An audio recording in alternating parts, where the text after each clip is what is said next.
Juan Vicente Gómez nació en La Mulera el 24 de julio de 1857, hijo del Meregilde Chacón de sangre india y del rico hacendado Pedro Cornelio Gómez de origen español. Después de pasar media vida dedicado a la agricultura y ajeno a la política, conoce a Cipriano Castro, y juntos organizan un golpe militar contra el presidente Ignacio Andrade. Con 70 hombres mal armados y con el dinero de Gómez, derrocan el gobierno de Andrade y toman el poder. Una marcha triunfal y meteórica desde los Andes hasta Caracas que marca en el reloj de la historia el comienzo del siglo de los andinos. Efectivamente, Gómez recibe el siglo XX como gobernador de Caracas, lo continúa como vicepresidente y desplaza a Castro suavemente en 1908. Mientras Castro entra en el hospital de Berlín en brazos de sus amigos, Gómez hace su entrada triunfal en el hipódromo del bracete de la esposa del embajador norteamericano. Castro, el hombre que soportando mofas y burlas se enfrentó contra los poderes extranjeros, convirtiéndose en pionero del nacionalismo, es desplazado por el rehabilitador, muy hábil con sus compatriotas, pero muy débil con los países imperialistas.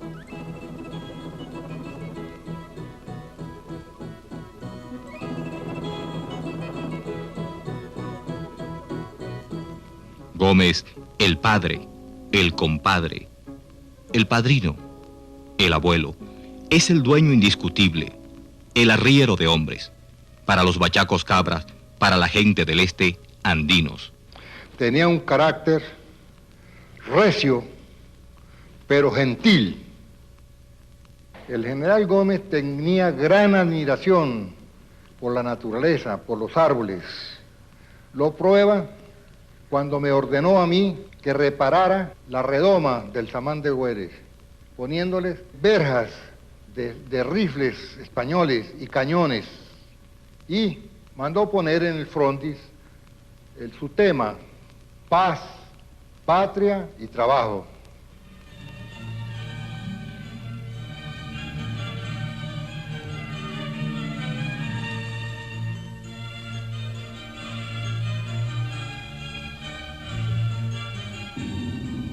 Tanto era el amor a los árboles que cambió los planos de una escuela para conservar un árbol. Su amor a los animales lo llevó a construir cerca de su casa en Las Delicias un jardín zoológico donde se albergaban los animales más exóticos. Y como una ternura para con los pajarillos, hizo sembrar de plátanos el camino de Maracay. A no ser que estuviera en Ocumare, Turiamo o en alguna hacienda, el general visitaba todos los días el zoológico. Su animal predilecto era el hipopótamo buen mozo. Emergía del agua y se quedaba mirando al general. El hipopótamo acude cuando el general lo llama como el nuncio del Papa, decían los caraqueños. Leyendas que lo magnifican, leyendas que lo pintan como un monstruo, pero muy poco se sabe de la realidad psicológica y personal de este ser humano que vino a desempeñar un destino tan extraordinario y a ejercer una influencia tan grande en los destinos de este país. Su vida está recluida en Maracay y sus alrededores. En las ruinas de Turiamo, un lugar inhabitado y pestilente, comenzó la construcción de un gran puerto.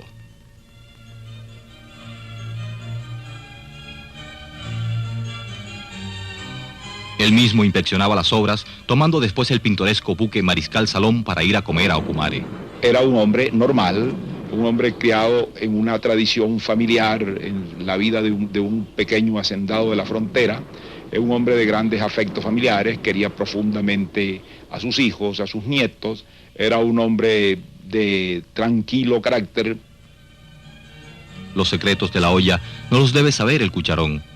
Era el lema de este hombre, el más taciturno de los caudillos, quien a pesar de ser abuelo de muchos nietos, nunca quiso casarse. El hombre que amanece con mujeres, decía, termina haciendo lo que ellas piden.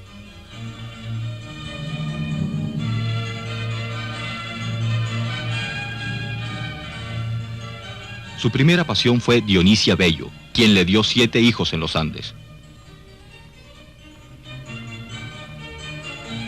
En Caracas, se enamoró de Dolores Amelia Núñez de Cáceres. Vivió a su lado por 3 décadas cerca del Palacio Presidencial, donde los hijos se fueron confundiendo con los nietos, ya que Gómez incansablemente engendró hasta los 70. Gómez era un padrote de inagotable necesidad biológica y gran atractivo para las mujeres. La catalana, la rojita, la bella hija del doctor Ramírez. Pero a diferencia de otros gobernantes venezolanos, no hizo alarde ni escándalo. La característica de su pasión fue el secreto. Al arzobispo de Caracas, que le cantaba con frecuencia las excelencias del matrimonio, le respondió: si tan bueno es el matrimonio, ¿por qué no se casa el Papa? El general Gómez era un hombre probo y modesto, como decía Ezequiel Viva, como los catones de la vieja Roma. Al mismo tiempo era un gran estratega y un hombre muy astuto, sagaz, vivo y muy inteligente. Más íntimo que la propia familia, el indio Tarazona, bajito, moreno y sambo, es el criado de confianza. Vela a la puerta del dormitorio, prueba sus comidas, le hace la cama, le lustra las botas, le cambia diariamente los guantes y le entrega el bastón antes de salir.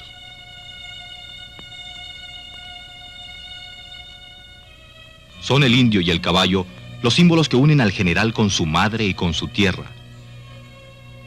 Buscando esa protección del seno materno y del terruño, Gómez hizo del caballo y del andino su guardia personal, y de sí mismo el primer chácharo del país, pintoresco y temido.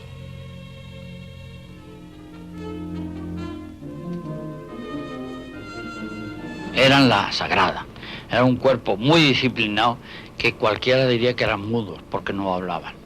Montaban cabalgaduras de muy poca alzada, sin cascos, ni casquillos, ni nada de eso, de manera que caminaban en la calle y no se enteraba uno de que había un ejército de sagrados detrás de uno.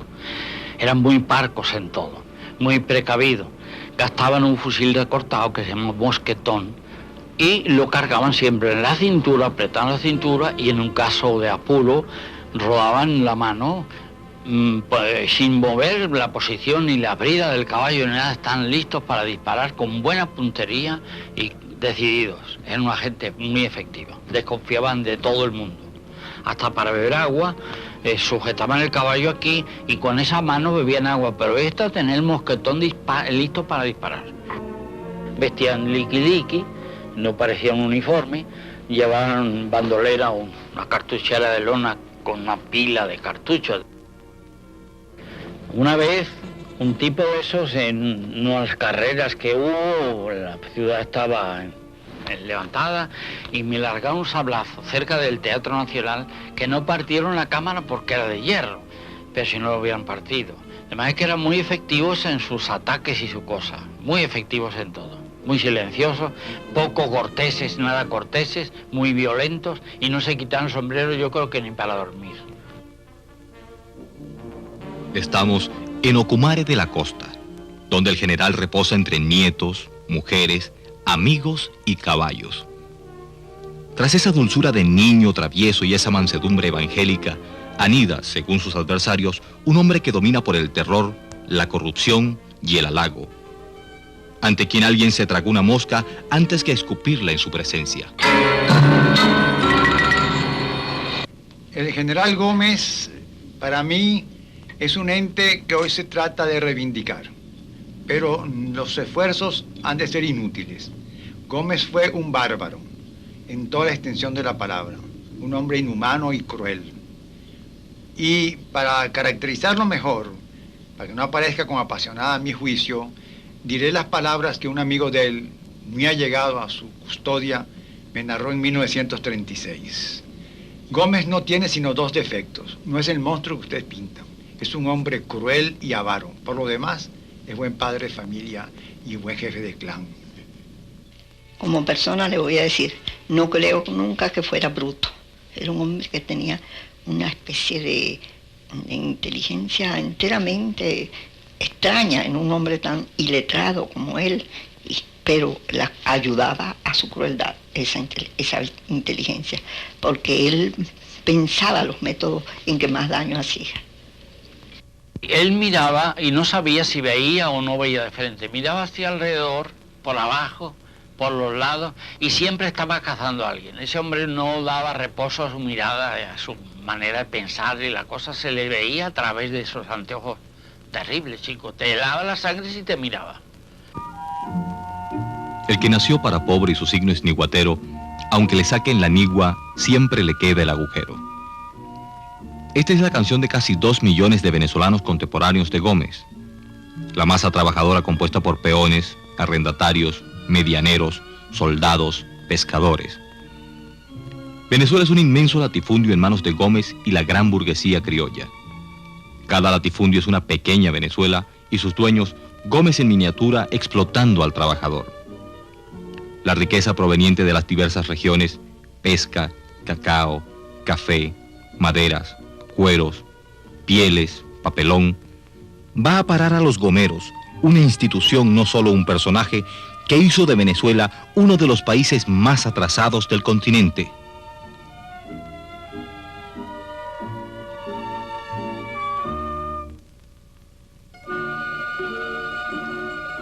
En 1922, como resultado del laudo español sometido al arbitraje suizo, Venezuela perdía 76.000 kilómetros cuadrados en La Guajira y en la parte occidental del territorio Amazonas.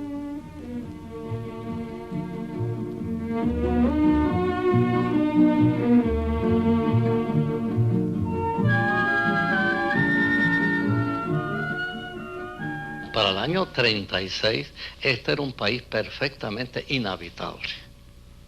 Tanto el paludismo, que estaba diezmando la nación, como la anquilostomiasis, la tuberculosis, la disentería, la peste bubónica, una serie, y sobre todo en una ciudad como esta de Caracas, la fiebre tifoidea.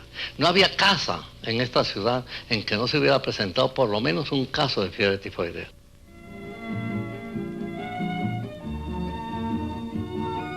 El número de escuelas que había en Venezuela era realmente insignificante para el número de habitantes que teníamos para esa época.